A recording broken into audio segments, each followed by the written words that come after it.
Welcome to my channel.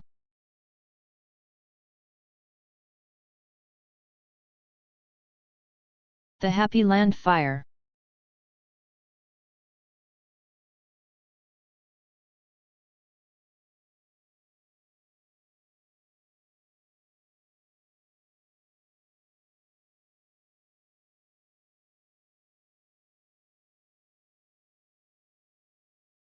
It was March 25, 1990. Patrons were out at the Happy Land Club hoping to have an enjoyable evening. However, that would soon change, and 87 people would not make it out of the club alive. On that evening, Julio Gonzalez had told his girlfriend to quit her job at the club. She worked there as a coat check worker. Happy Land was situated at 1959 Southern Boulevard at West Farms, Indiana, the Bronx. Julio Gonzalez had gone to the club and had a heated argument with his girlfriend and was thrown out by the bouncer. He was so angry at the time, that he decided to go to a local gas station and buy a container of fuel. He then headed back to the club, where he poured the fuel at the base of the staircase and set it on fire. Those patrons inside rushed to try and get out, but sadly, 87 patrons would die of asphyxiation or from being trampled in the rush to get out. Around 150 firefighters attended the scene, and the fire was quickly brought under control.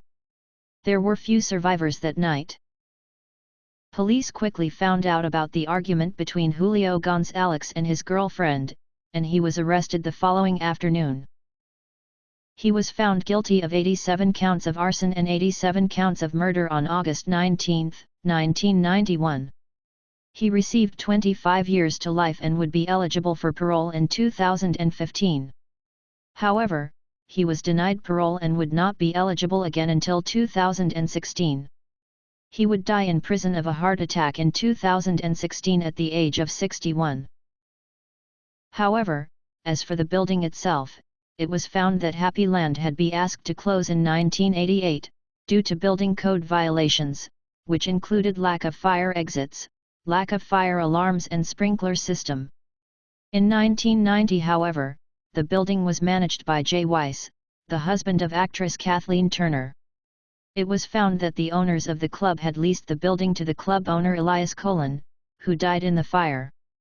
The Happy Land Club building was condemned and demolished after the fire. New York City Corporation Counsel filed misdemeanor charges against the building's owner, and Jay Weiss, the landlord. They would both plead guilty in 1992, and agreed to community service and to pay $150,000 towards a community center in the Bronx. A lawsuit was also filed by the victims and their families against the owner, landlord, and city, as well as some building material manufacturers.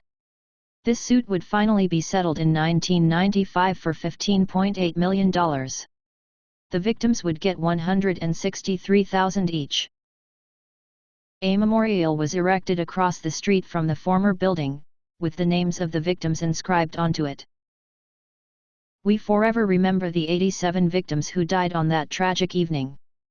May you never be forgotten. Thank you for watching. Please subscribe to my channel to view other content.